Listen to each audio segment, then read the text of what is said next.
Muitas das forças armadas tinham uma estrutura soviética muito inferior no final das contas, então decidiram modernizar o exército. Começaram a aprender com o pessoal da OTAN, com o pessoal do Ocidente, né? E comprar armas melhores e coisa e tal, realmente renovar o exército ucraniano. O Putin não esperava isso. Ele não esperava que o exército ucraniano tivesse melhor, ele achava que o exército dele estava melhor do que realmente estava, porque a verdade é que a corrupção na Rússia é muito grande, e exército é um dos lugares melhores para você fazer corrupção que tem, né? Para pensar, né? Não, você compra um tanque que vale não sei quantos milhões. Se você nunca usar esse tanque, você comprou aquilo ali, ele fica dando voltinha, coisa e tal, então você pode comprar um negócio mais porcaria, que você não vai usar mesmo. Aqui no Brasil deve ser uma festa. Imagina, eu não sei de nada. Supostamente.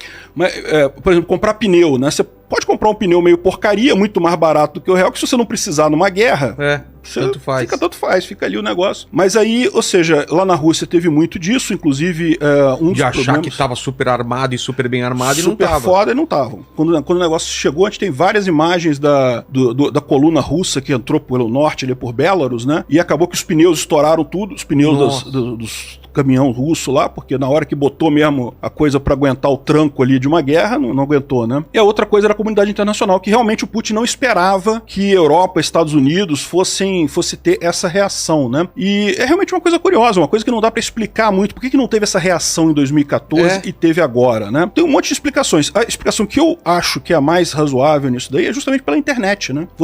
Em 2014, você já tinha, lógico, internet, já tinha muita coisa, mas não tinha essa comunidade de gente conversando sobre um monte de coisa aí. Poxa, eu faço meu programa todo dia lá falando sobre a Ucrânia, então você começa a conhecer um monte de gente lá, de ucranianos, do pessoal que tá lá, e todo mundo fala, todo mundo troca informação, troca ideia. Então, assim, a gente tá virando uma aldeia global mesmo, todo mundo conversando com todo mundo, né? E aí, dessa vez, ficou muito óbvio o absurdo que era a coisa, né? Acho que esse foi o principal fator, mas aí, realmente, saber por que teve essa mudança é difícil. É uma coisa que eu acho, a minha impressão, que pegou até os líderes da Europa e dos Estados Unidos de surpresa. O Biden não esperava isso. Não esperava que o povo americano fosse se comportar como se comportou, tão a favor da Ucrânia, pressionando ele para ajudar a Ucrânia. Tanto que a primeira reação do Biden foi oferecer carona pro Zelensky, né? Falou para ele que, pô, se tu quiser, eu dou um jeito de tirar você da Ucrânia, te colocar em segurança aqui, e tu faz um governo no exílio e não sei o que lá. Aí, pô, ia acabar a Ucrânia, né? No momento que fizesse isso, tirou o Zelensky e acabou a Ucrânia. Foi a famosa frase do Zelensky. Isso foi no dia 26 de fevereiro.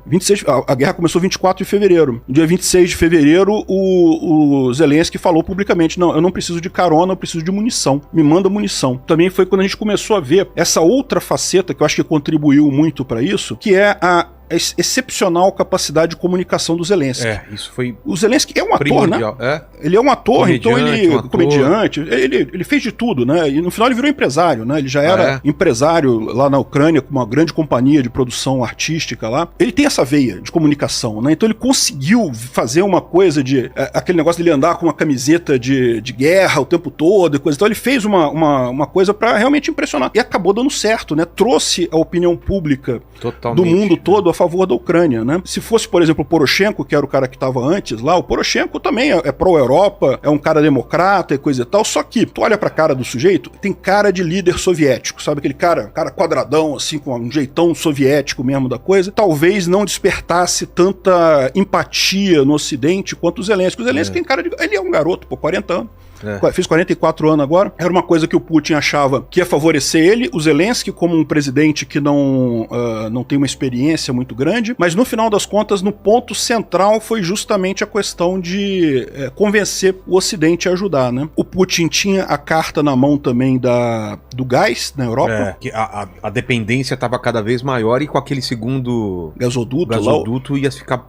inclusive, não sei quem alertou, foi o Trump que alertou dessa dependência da Rússia? Sim, o Trump falou sobre isso realmente, que a Europa estava seguindo num caminho muito preocupante com esse negócio de depender do gás russo, né? E até uma coisa só fechar a torneira... Pois é, exatamente. Foi isso que o Trump ameaçou. O Putin ameaçou. O Putin chegou a ameaçar isso aí. No inverno de 2022 para 2023, ele chegou a ameaçar, ia fechar alguns dias o gasoduto e coisa e tal, mas aí, ao contrário, né, justamente porque teve essa revolta tão grande que a população viu, não podemos ficar parados. Aí a Alemanha fechou um acordo com os Emirados Árabes Unidos com o Catar para fornecimento de gás liquefeito, né, gás natural liquefeito, e daí pronto. Aí, o mais arriscado foi de 2022 para 2023. Conseguiram passar por esse inverno sem problema. Agora esse inverno já tá mais a coisa já tá mais preparada, já tá mais tranquila. E quem se ferrou nessa foi o Putin, né? Porque o Putin, a grande fonte de renda dele era a Europa, com a venda de gás ali para a Europa, e agora ele tá tendo que vender para a China, tá tendo que vender lá para a Índia, coisa e tal. Mas repara, é muito mais complicado, é muito mais longe, né? Os gasodutos são mais complicados, tem poucos gasodutos para lá, mandar de navio é complicado, então, ou seja, ele perdeu um mercado excelente, que é a Europa, cliente rico. Pô, todo mundo quer cliente rico, né? Você acha que ele não contava com isso? Ele não contava. Ele achava que ia acontecer igual 2014, que o pessoal ia fazer pressão para não, para aí, vamos fazer um acordo de paz e não sei o que lá. E por que ele quer tanto a Ucrânia? Pois é, eu acredito que é puramente política isso, tá? Ele dá um monte de explicação lá, que a OTAN estava expandindo, lorota. Neonazistas, neonazista, porra, lorota dele. O que acontece? Qual que é o problema que ele estava vendo lá?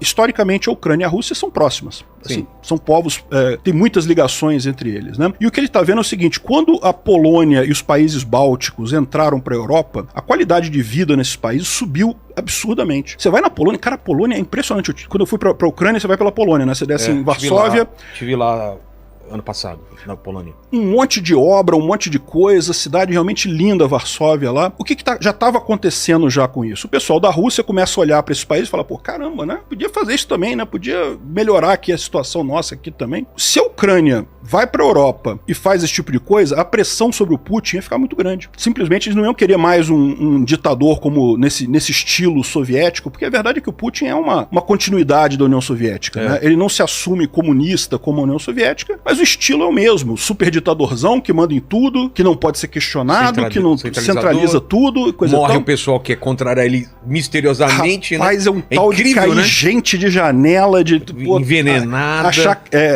ataque cardíaco em família, a família inteira tem um ataque cardíaco, umas coisas assim que... E agora teve o caso também, né, de 3 dos cientistas do míssil hipersônico dele, né? 3 morreram em condições não explicadas e o resto foi preso, né? E por quê? Ninguém sabe, mas uma suspeita é porque, vocês sabem, o míssil hipersônico russo, o Kinjal, ele tinha uma fama de ser, a propaganda é que ele é invencível, que ele não ia parado por nada e coisa e tal, e já vai para mais de 12 Kinjal que foram derrubados pelo Patriot que tá em Kiev, né? Então, quando eles atiraram a primeira vez, eles mandaram 6 que acharam que ia destruir o Patriot americano em Kiev. E o Patriot... facilmente acabou com os Kinjal todo, derrubou todos eles, né? Aí o cara ficou puto, o Putin... O cara ficou, alguém me enganou. Quem foi que me enganou nessa porcaria aqui, né? E a gente não sabe, tá? Esse tipo de coisa não tem informação, mas é uma possibilidade.